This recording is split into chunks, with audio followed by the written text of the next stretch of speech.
Hello students and welcome back to a YouTube channel.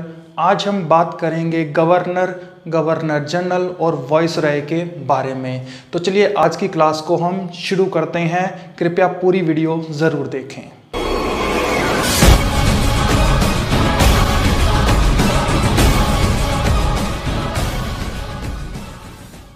जब भारत पर अंग्रेजों का शासन था उस समय बंगाल के गवर्नर हुआ करते थे, ठीक है, यानी बंगाल में गवर्नर हुआ करते थे, जो कि ब्रिटिश साम्राज्य में एक पोस्ट हुआ करती थी, ठीक है। जब उनकी पावर्स को बढ़ा दिया गया, यानी उनकी पावर्स को क्या कर दिया गया, इंक्रीज कर दिया गया, तो पावर्स बढ़ने के कारण गवर्नर जो थे उनको गवर्नर जनरल कहा जाने लगा, ठीक है। वे गवर्नर जनरल बन गए, मतलब कि उनकी पोस्ट का नेम चेंज हो गया है। तो हुआ क्या कि 1857 के विद्रोह के बाद कंपनी का जो रूल था वो तो हो गया समाप्त, और कंपनी के रूल के समाप्त होने के बाद जो क्राउन का रूल था वो हो गया स्टार्ट। और क्राउन रूल में जो भारत के गवर्नर जनरल थे, ठीक है, उनको वायसराय कहा जाने लगा। तो जो पहला वायसराय वो बना था वो था हमारा लॉर्ड कैनिंग। और आज़ादी तक ये सभी गवर्नर जनरल वायसराय कहलाए। भारत की आज़ादी के बाद वायसराय की पोस्ट को गवर्नर जनरल की पोस्ट में बदल दिया गया और 24 जनवरी 1950 को वायसराय का पद ही समाप्त कर दिया गया। अब इसके स्थान पर हमने यूएसए से एक नया पद यानी पोस्ट को लिया, और वह पोस्ट थी भारत का राष्ट्रपति पद। तो चलिए अब हम बंगाल के गवर्नर के बारे में बातें शुरू करते हैं। बंगाल का जो पहला गवर्नर था वो था रॉबर्ट क्लाइव, ठीक है, जिसका कार्यकाल 1757 से लेकर के 1760 तक था। 1760 में यह वापस चला गया था और फिर वापस आया भारत में 1765 में, और 1765 से 1767 तक रॉबर्ट क्लाइव का शासन रहा बंगाल पर। अब अगर हम रॉबर्ट क्लाइव के जीवन के बारे में बात करें तो रॉबर्ट क्लाइव का जन्म 29 सितंबर 1725 में इंग्लैंड में हुआ था।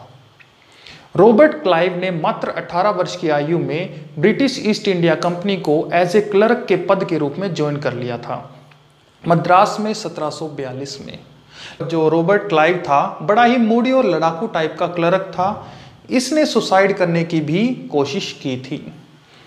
रॉबर्ट क्लाइव को ही भारत में ब्रिटिश साम्राज्य का संस्थापक माना जाता है। अब इसे ये क्यों माना जाता है भारत में ब्रिटिश साम्राज्य का संस्थापक? इसका कारण है प्लासी का युद्ध। अब हुआ क्या था कि प्लासी का युद्ध जो कि लड़ा गया था रॉबर्ट क्लाइव के बीच में और सिराजुद्दौला के बीच में। अब क्वेश्चन बनता है कि यह जो युद्ध था यह कब लड़ा गया, ठीक है, कई बार एग्जाम में आया है। तो आंसर होगा 1757 में, और इस युद्ध में रॉबर्ट क्लाइव की विजय हुई थी। ये चीज हमेशा याद रखना। रॉबर्ट क्लाइव ने जीतने के बाद मीर जाफर को बंगाल का नया नवाब घोषित कर दिया था, क्योंकि मीर जाफर ने रॉबर्ट क्लाइव की इस युद्ध में मदद भी की थी। रॉबर्ट क्लाइव के शासनकाल में ही 1750 में बेदरा का युद्ध लड़ा गया था। बेदरा की लड़ाई डच और ब्रिटिशर्स के बीच हुई थी, जिसमें डच हारे थे और ब्रिटिशर्स जीते थे। रॉबर्ट क्लाइव के ही शासनकाल में अली गौहर, जो कि सन ऑफ आलमगीर द्वितीय था, उसने सिराजुद्दौला की मदद से बंगाल पर आक्रमण भी किया, और उस समय सिराजुद्दौला उस समय का नवाब था। 1760 में रॉबर्ट क्लाइव इंग्लैंड वापस लौट गया। इंग्लैंड पहुंचने पर उसे बैरन ऑफ प्लासी की उपाधि दी गई। इसके बाद रॉबर्ट क्लाइव 1765 में भारत फिर वापस दोबारा आया, और ये उसका सेकंड कार्यकाल था। दूसरे कार्यकाल में रॉबर्ट क्लाइव ने बहुत सारे काम किए। उसने अपने कर्मचारी विभाग के दोषों को दूर करने का काफी प्रयास किया, क्योंकि कंपनी के कर्मचारियों में घूस लेने की आदत बढ़ गई थी। रॉबर्ट क्लाइव ने क्या किया कि उसने कर्मचारियों पर प्रतिज्ञा पत्र लिखवा लिए कि वे बहुमूल्य भेंट से ही, मतलब वो बहुमूल्य भेंट किसी से भी अब नहीं लेंगे। 1765 में रॉबर्ट क्लाइव ने एक व्यापारिक समिति का भी गठन किया। इस समिति के तहत ईस्ट इंडिया कंपनी को नमक तथा तंबाकू का व्यापारिक अधिकार प्राप्त हो गया। एक और महत्वपूर्ण काम किया रॉबर्ट क्लाइव ने, वो क्या था कि सिपाहियों को दोहरा भत्ता मिलता था, उसने उसको भी बंद करवा दिया। रॉबर्ट क्लाइव के इन कामों से जो ब्रिटिशर्स ऑफिसर थे उन्होंने इसका काफ़ी विरोध किया और जिन अफसरों ने धमकी दी नौकरी छोड़ने की, रॉबर्ट क्लाइव ने उनका इस्तीफा भी स्वीकार कर लिया था। इन सभी बातों की वजह से 1766 में यानी 1766 में श्वेत क्रांति हुई। अब यह जो श्वेत क्रांति थी ये एक्चुअल में क्या थी, तो एक्चुअल में यह था कि इलाहाबाद और मुंगेर में कुछ ब्रिटिश ऑफिसर्स ने रॉबर्ट क्लाइव के विरुद्ध विद्रोह कर दिया था।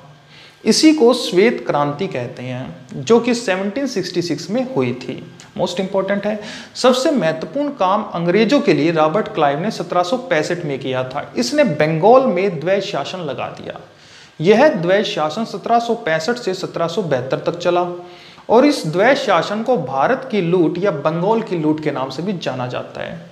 इसी के शासनकाल में 1765 में इलाहाबाद की संधि हुई और ये संधि के बाद जो बंगाल पर पूर्णतः अधिकार हो गया किसका, ब्रिटिशर्स का। ठीक है, यानी वो कंप्लीट उस पर अधिकार कर गए।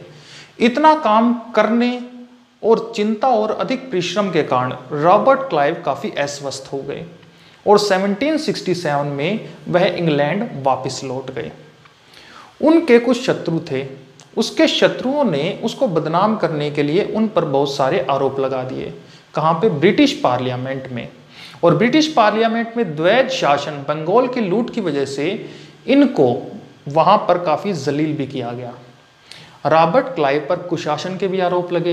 इसके अलावा अवैधानिक तरीके से बंगाल से धन की निकासी भी रॉबर्ट क्लाइव ने करवाई थी। यह भी उस पर ब्रिटिश पार्लियामेंट में आरोप लगाया गया। इन सभी चीज़ों से परेशान होकर रॉबर्ट क्लाइव बहुत दुखी रहने लगा और 1774 ईस्वी में 50 वर्ष की अवस्था में इसने आत्महत्या कर ली।